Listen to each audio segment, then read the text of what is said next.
Alright guys, welcome back. Ice fishing season is in full swing here up in Maine, and every year I seem to get a few questions on my leader setup for trout and salmon fishing using tip-ups like this for city trap right here.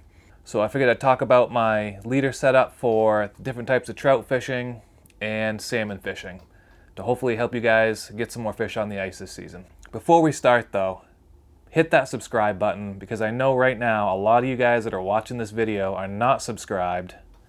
You're not subscribed. Click that subscribe button, and if you haven't already, go follow me on Instagram and Facebook because I post all of my updates for when I launch a video and post some pictures and stuff there as well. So go ahead and check those out. Really like to try to grow that a little bit more. But okay, let's talk about the leader setup for this stuff. So we'll start out kind of where I start out in the beginning of the season.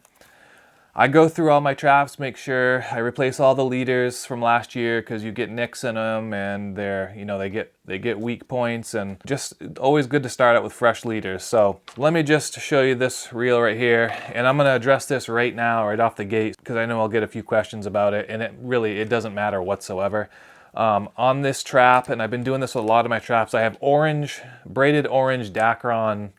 It's wax Dacron for ice fishing. It's specific for ice fishing tip-ups. And you guys can see that it's orange and it's a high vis color. And I have black, so it goes into a black color. And I got about, I don't know, 6 to 8 feet of black on there.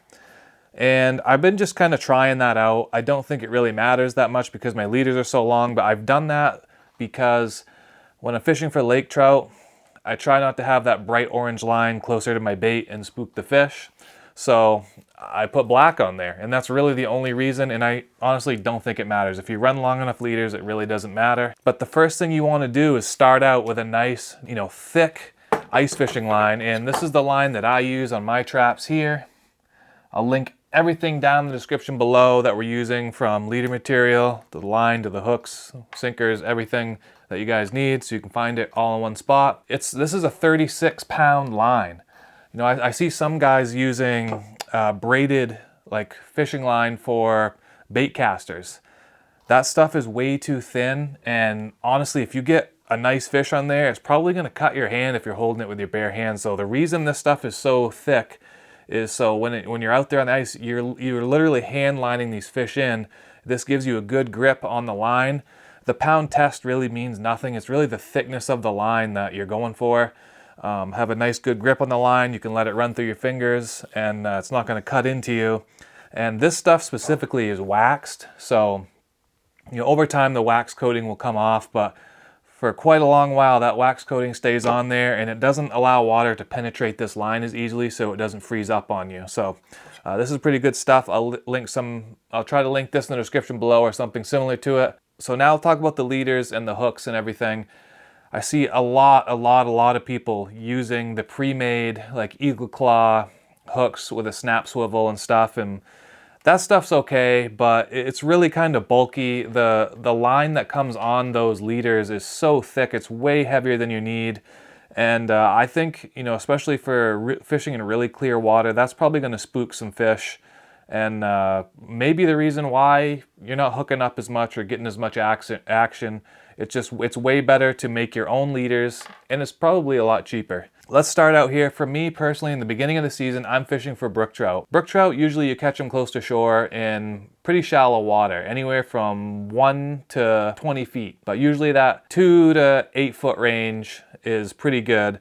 So a lot of times, the ice is safe in that range and you can fish for them. So for brook trout, when you set your trap up, you might only be in a few feet of water. And this is sticking down the hole. You might only be fishing a few inches below your trap. So you don't need a really long leader. A foot to 3 feet is really all you need for a brook trout leader, because that's most of the time, half of that's going to be reeled up on your reel. You're only going to be fishing a few inches under the ice. So what I use for leader material is fluorocarbon. Fluorocarbon is really good because it's pretty durable. It does still have some decent stretch to it, especially in these lower pound test ratings. It's supposedly supposed to be nearly invisible to fish underwater. I've found that the Seagar Red Label stuff is pretty affordable, and it's actually pretty good stuff. Seaguar makes some good products. So this red label or the yellow container is really good stuff. But what I do for brook trout, beginning of the season, is I'll stick with a 4 to 6 pound leader material. And you pull off however much you need. For brook trout, you may only need a couple feet, so pull that off. And you're gonna tie that directly to your braided Dacron line. So you can see on here, I have a barrel swivel that's like probably 100-pound swivel or something stupid like that. It could be a smaller swivel than this, it's just what I had to put on there. A small swivel, you tie your leader directly to that, reduces tangles if the bait's swimming around. And then on the end of your leader, you're gonna tie your hook directly to this leader. And this is the thing that I think a lot of people should be doing. Like I said, a lot of people use those pre-made rigs. They have a big snap swivel and they have a pre-made hook with a leader on it, and it's just bulky and doesn't, you know, it's just a lot of unnecessary junk in the underline that you don't need. I get it that it's easy to replace and quicker to replace when it's cold, but just tie on a new hook. It really doesn't take that much time. So for brook trout, what I like to do, usually a number 6 or a number 8 Gamakatsu octopus hook, and I use them in the red and the black color. The black is pretty good. It's kind of a stealthier color, but the red gives a good little accent to the bait. Maybe looks like it's injured more. Most of the time, I'm using a small split shot above the hook. And for brook trout, I'm using a split shot about this size. A very small split shot, very minimal. You don't really even need to use anything, but this just kind of keeps your bait out of the hole, because sometimes they like to swim up in the hole. So this will just keep it down a little bit so the fish can get at it. I usually crimp that on, usually about 6 to 8 inches above the hook. That's my brook trout setup. That's all it is. Really, that's the setup for all of these different fish. So it's just the length and the pound test will change in the hook size. So let's talk about landlocked salmon. I love fishing tip-ups for landlocked salmon. It's a ton of fun. They put up a really good fight, and it's just cool when you get to catch one. They're really beautiful fish. You know, you can get them right under the ice. So for my salmon setup, I'm gonna up the pound test. I'll fish the 4 to 6 pound earlier in the season for brook trout, and then once we start going out deeper, fishing for multi-species, I'll bump it up to an 8 pound usually. So for salmon, I'm using this 8 to 10 pound. For this, what I do is I take my spool and I strip off about a full arm's length right there, which is probably, I don't know, probably close to 6 to 8 feet. I'll strip off an arm length, maybe give it a little bit more, and then tie that directly to our barrel swivel, just like we did with the brook trout leader. And for tying the hook on the end, I just do a regular old clinch knot. You can look up how to do the clinch knot online. Some people really like to snell their hooks. That's probably a good option. But for me, I really haven't had an issue with just doing a regular old clinch knot. I really like running number 6 or number 4. I think I like the 4s better. They're a little bit more stout. So I'll tie that right on. And for these, I use a little bit bigger split shot, something more like this. It's a little bit bigger. Let me show you. This was the brook trout. That's the salmon. And then I also use maybe a little bit bigger for salmon, and I can use that for lake trout as well. But those are the sizes I use, and I'll go ahead and put my split shot anywhere from 6 to 10 inches up. And a lot of times what I do is I don't even crimp the split shot down. I pinch it down with my fingers nice and tight. That way I can still slide it around on the line, and it's not cutting into the line and damaging the line at all and creating a weak point. Because a lot of times what you have to do is, if you're fishing with smelts specifically, smelts are a main forage for a lot of the salmon and trout in the lakes up here in Maine. And if you hook a nice lively smelt on, in a matter of minutes, they can have this thing all in a knot. So a way to kind of keep that from happening is you put your smelt on, you can slide your split shot closer to the bait, and that way they can't get up there and tie everything in a knot, because believe me, they will. That'll just help it kind of keep everything straight for a little while. That's my setup for salmon. And for salmon, a lot of times I'm fishing right under the ice.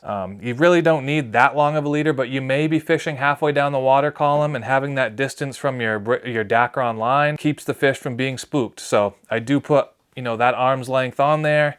And sometimes we're fishing just under the ice, a few inches to a foot.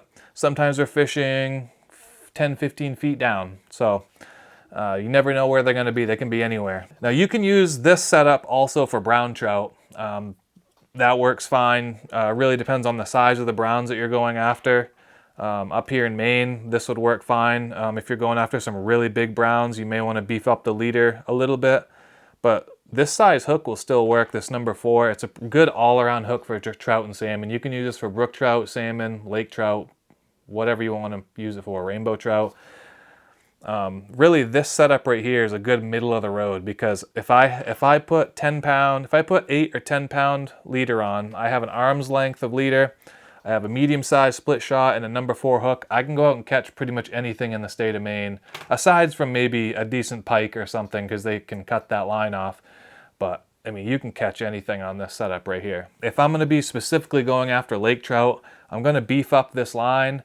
I'm going to probably put 10 pound, maybe heavier, 12, 15, depending on what you have for a bait, what you're going after for a fish.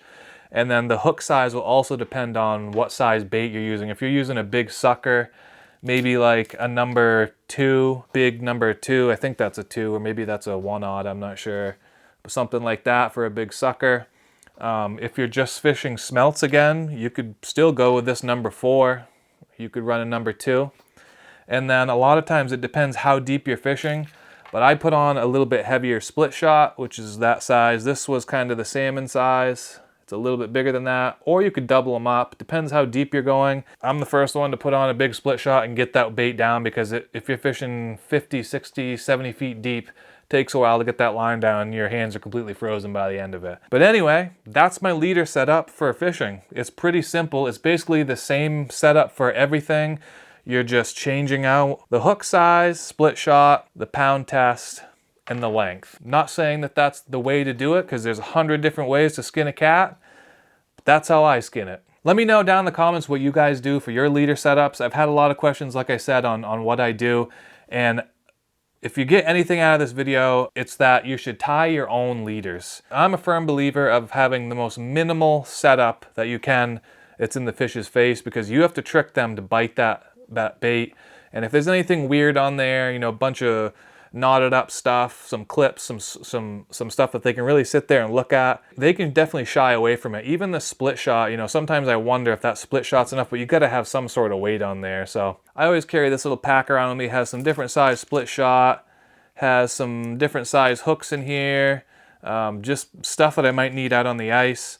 And then I leave the hooks right in this Gamakatsu thing. I keep them right in my bibs. So anyway, that's my setup, guys. Let me know down in the comments below what your setup is if you have one, and we'll catch you guys in the next one.